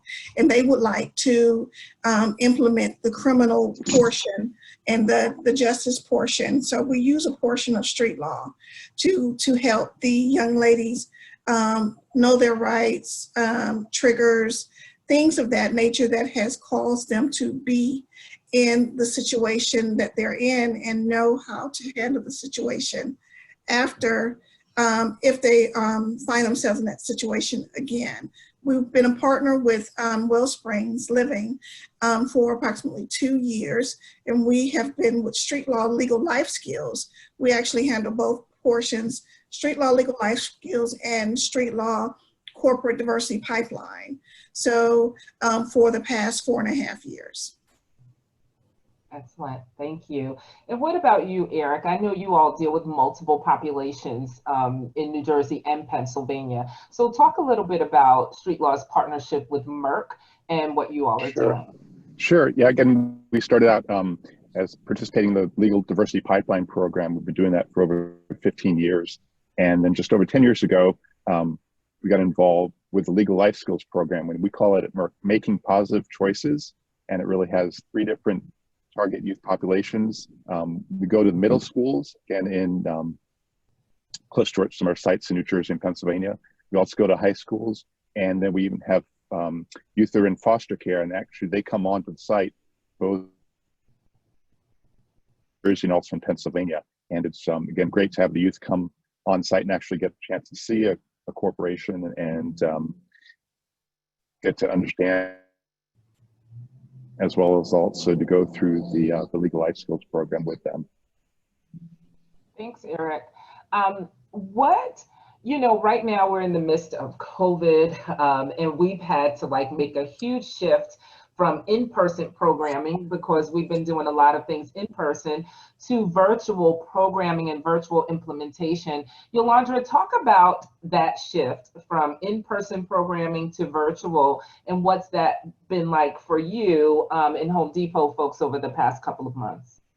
Well, our volunteers have been great. We actually have done training virtually and with webinars. So the shift, because we were already working from home in our new normal, the platforms that we had and that we were using were compatible and comparable to the Women's Academy. We just needed to shift gears on our teaching, learning how pretty much to talk to ourselves, because that's the way of the world right about now. And, you know, just try to enjoy and to adapt, you know, to the curriculum. We had to condense the curriculum. Curriculum went from 70 minutes to approximately 45 to 50 minutes. And, you know, as we talk over and over again, the world had created our curriculum for us, ironically, with the criminal justice system, the civil justice system, and all of the law, constitutional laws that we were teaching. We're in a year of voting. We are definitely in a civil unrest, and we have some constitutional stereotypes that we need to address, you know, and our youth, our participants, our young ladies have had triggers and have been forced to be in this system to where they have to learn how to use social media. They have to learn how to use a virtual platform to get a job, to do training. So it was real comforting that the participants were able to open up to us and to be able to speak their voice, speak their truth. And, you know, we provided icebreakers, you know, for them to be comfortable to speak with us at any given time. We were kind of skeptical initially when we were developing the program, to were we going to be able to keep participants? Were we going to be able to keep their attention? I like talking to myself, but I don't know if others like talking to me back, you know, through a virtual space. But, you know, it worked, and we got positive feedback from our coordinators over at Wellsprings, and they signed us on for another virtual session, and they want to keep this session virtual because of our volunteers have been with the Academy for, you know, pre-COVID and post-COVID. Good. And so just to talk a little bit about that program very quickly is Yolanda mentioned that Street Law started with our diversity, our corporate diversity, legal diversity pipeline program with Home Depot. And then we transitioned, and that program's still going on, and Home Depot actually added legal life skills to their volunteer opportunities. And so Eric, talk about the benefits for you and your colleagues to participate and be able to teach a program like this. Yeah, so that's great. Yeah, I consider like legal life skills, it's really pro bono for anyone.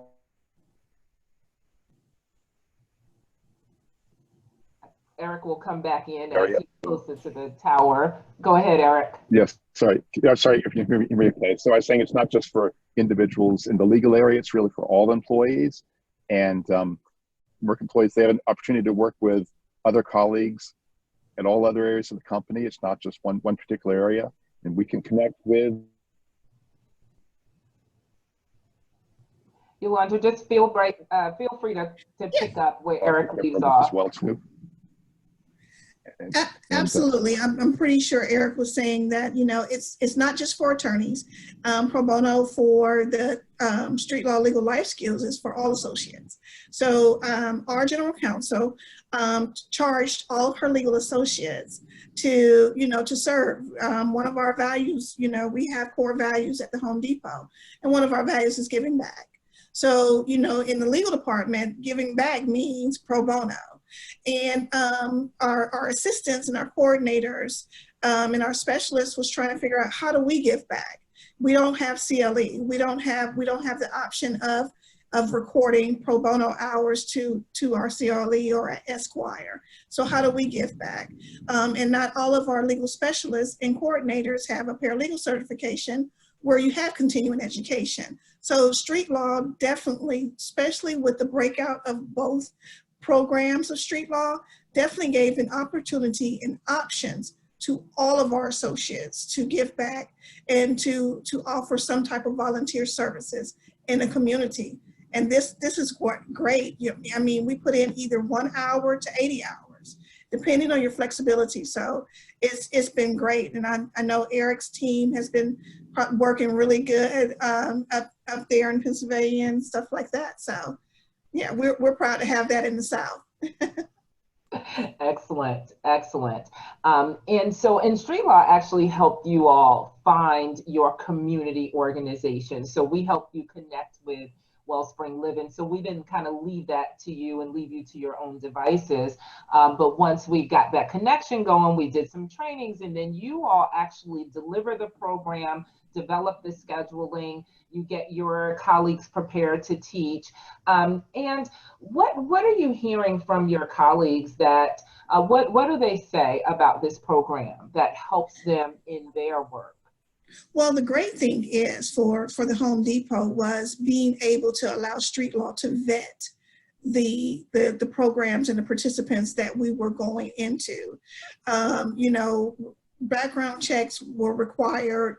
A lot of the programs where the Women's Academy program actually has screenings, because the prior program that we were in, that the women were not ready for our Street Law program.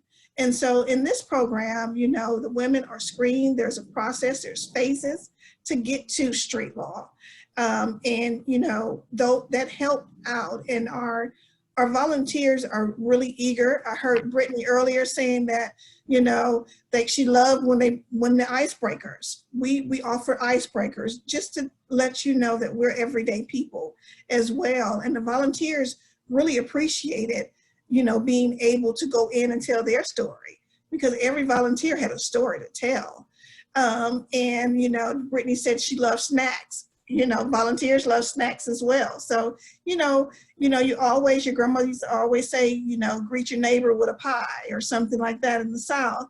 So, you know, we wanted to always, you know, greet them with chocolates or cookies or snack, something as an icebreaker, you know, for them. And our volunteers have really, really appreciated the opportunity for them to just be themselves. We didn't have to act like we were illegal. We were not giving any legal advice.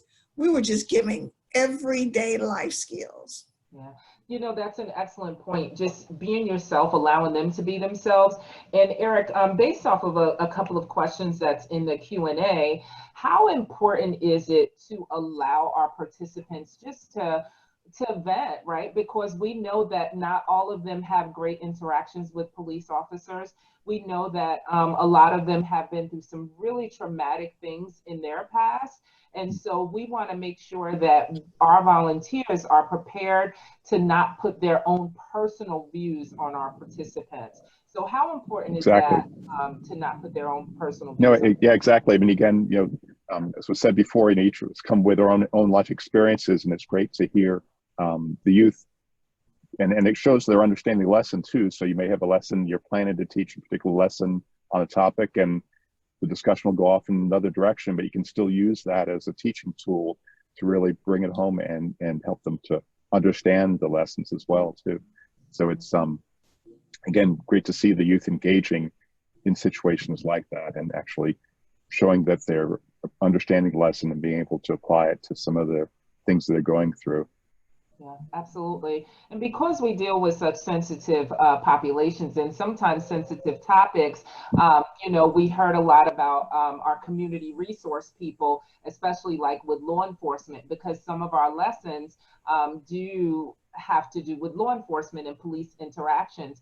And I want to make sure that I tell the audience that when we train, we talk to our volunteers about when you bring in a community resource person, that person has to understand that they're there to be a resource to that lesson, right? So if they're bringing in a law enforcement officer to engage with young people, that law enforcement officer is prepared in advance. And we have discussions with them. Our volunteers talk to them. They vet them. In some areas, there are background checks that must be done as well before we put them in front of folks. And so just, we have about 1 minute. And so Eric, did you want to kind of close us out with giving any folks who are out there in corporations who may want to take part in street law, legal life skills, or some program of this sort, to give them a tip about keeping a program like this going and sustaining it? Yeah, again, it's always important to have support. I think Yolanda mentioned that before, having support from leadership for these programs and making sure you have the top-down support, but also building a base of volunteers. And one thing that's great about the street law program is really makes it as easy as possible to volunteer.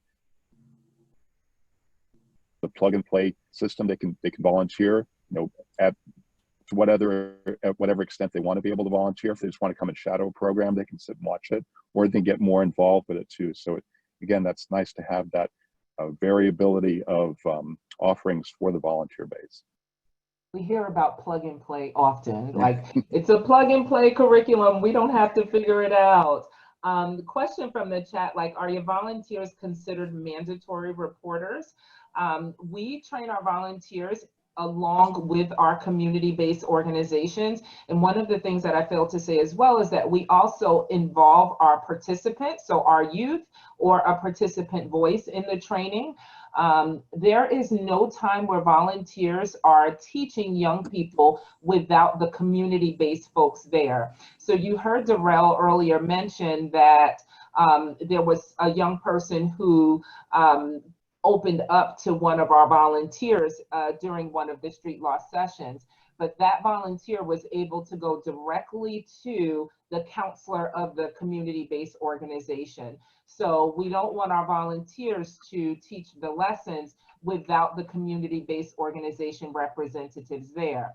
Yolandra, talk a little bit about how the representatives for, if you can, like in just a couple of seconds, talk about how the volunteers are there for the Wellspring Living ladies. Absolutely. So fortunately, there are police resources and counseling resources on site, on staff. So the participants have already met with the counselors, have already been introduced to police resources. So in pulling them into our sessions, they already feel comfortable with talking and disclosing the information that they need to the resource officers. And if there's topics that are sensitive to them in advance, the good thing about the virtual space is their curriculum and program has already been added to the to their playbook. And if they feel that there is a topic or situation that may put them into a space that they don't want to go in anymore, they have that option, and they can speak with their counselor about that option. But they also have the resources and information to review over themselves, so they know, what is being taught, what information that they have and what resources, because street law does provide a page of resources. And we actually look up resources in the state of Georgia that is relevant to our Women's Academy, that down to their county, that they can use and they can have as the ability for them to look at their own leisure. Thank you. Thank you for that. And I know these two do not mind you reaching out to them. So, if you have direct questions for folks who have implemented corporate programming, please feel free to email me and I'll get you in touch with Eric or Yolandra. Thank you so much, both of you. Thank you. Yeah. So we're going to wrap this time up with my colleague, Jasmine Donnerson, who, just works side by side with me with this program. And I pretty much do what Jasmine tells me to do. So all of these great things that you've been hearing, she tells me what to do. All I have to do is tell her my vision and she tells me how to get it laid out. So Jasmine, if you could just come on and close us out and talk a little bit about our materials and our digital access and the things that you do.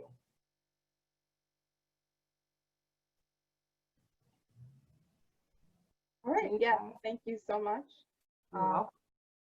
And we're going to quickly just go over and answer, I think, a lot of the questions that some of you have had so far about how do you start a street law program, how do you get your hands on this curriculum.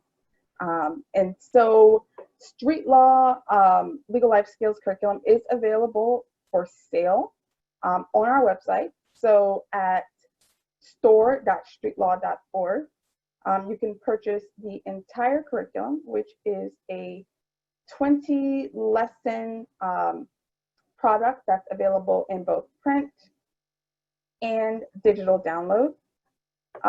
You can also connect with us directly or through our trainings, which we conduct several times a year. And we do have one coming up. Yolanda, remind me the date. This fall. November, Jasmine, in the fall, and we'll announce it. So everyone who registered for this will receive an e-blast about it. Awesome. And so you can participate in a training and receive the curriculum along with the education and demonstration on how to properly use it. And I'm just going to quickly share my screen so I can give you kind of a sneak peek at how our lessons are structured, but also what is included with the curriculum itself. So,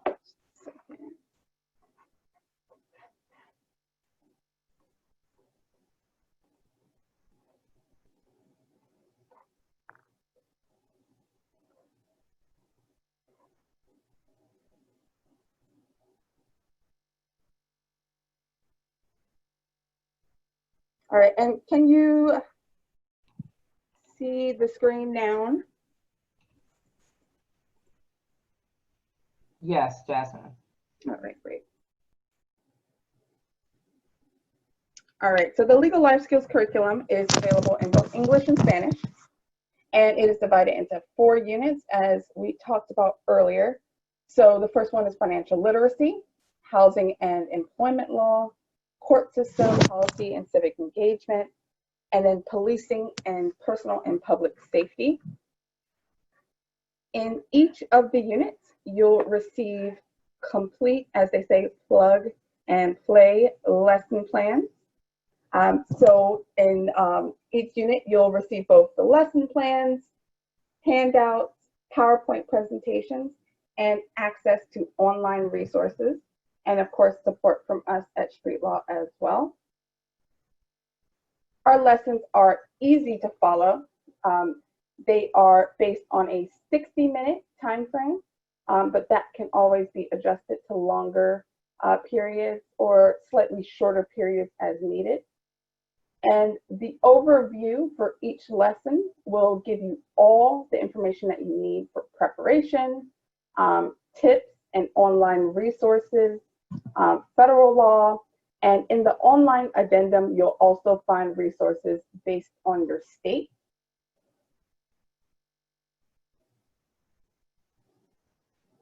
And so once you make a purchase, you'll also have access to online resources.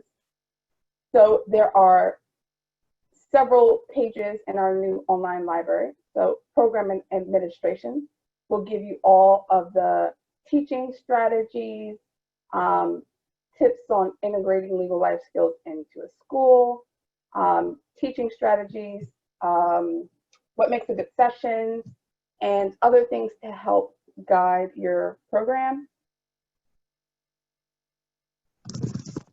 There you'll also find your PowerPoint slides and answer keys. We include flyers, certificates, and youth surveys or participant surveys that you can use in your program.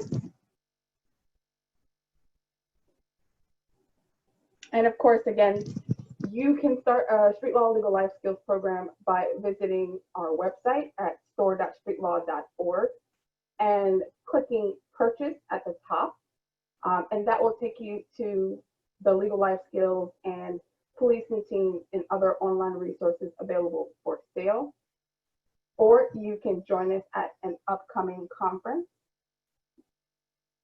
As a participant at this webinar, we'll also be offering you a program code, which will give you 8 lessons to try out for $89. And so we will send that in our follow-up email that you'll receive shortly after this session. Any questions?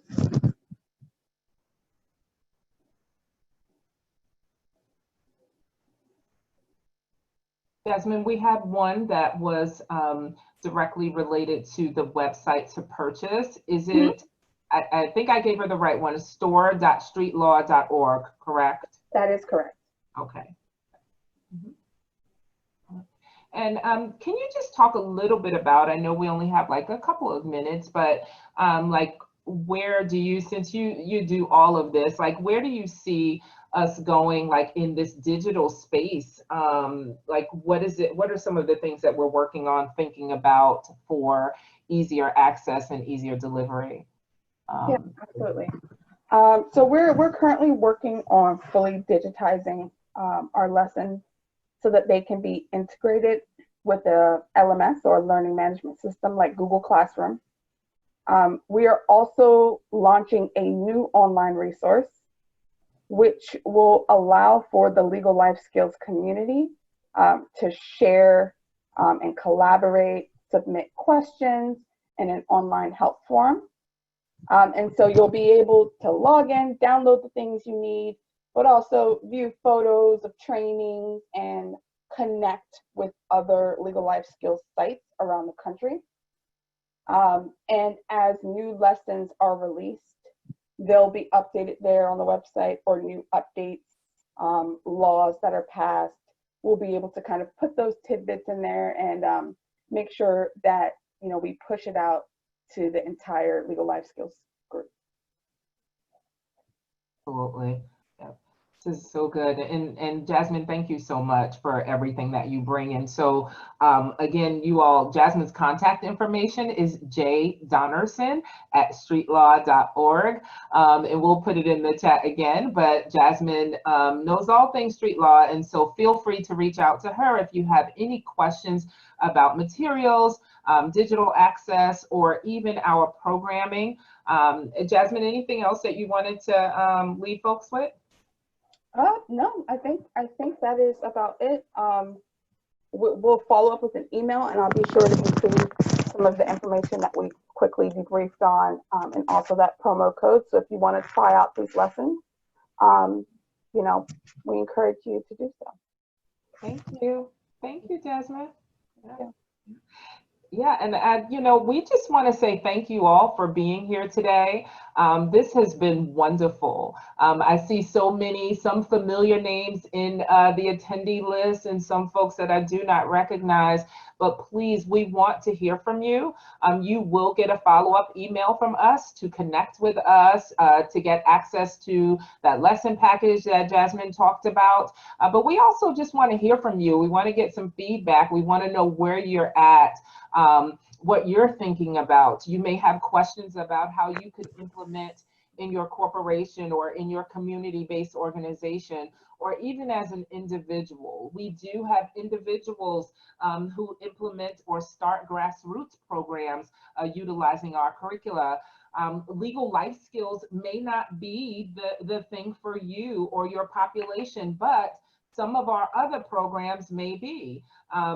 Again, we have our teacher professional development program. We have our legal diversity pipeline program for our law firms. We have our corporate legal diversity pipeline program. And then we also have our international programs. And so I'm sure there is something that we could help you with. And so we'd love to hear from you. We thank you all so much for all of your participation. Again, you can reach me at yjohnson@streetlaw.org. I want to thank all of our presenters today. You all were amazing. To our young adults, we heard so many great things about what you have given to Street Law, but I just want to say that you all have given us so much today, but just allowing us to work with you has been amazing, and we appreciate all of you so much and appreciate you helping us to inform this work, because there are so many other young people who are going to benefit from this work because of you. Thank you to all of our partners, our volunteers, and everyone who was on here today. And thanks to all of my colleagues for being here. We appreciate you. yjohnson@streetlaw.org, or you can reach out to jdonnerson@streetlaw.org. Any questions? We have 1 minute. Do we have one question or closing thought? Okay. Thank you, Yolanda. Thank you for all that you do. Thank you, Joe, for being here all the way from Florida. Everybody stay safe. Bye-bye. Bye, everybody. Bye-bye. Bye-bye. Uh-huh.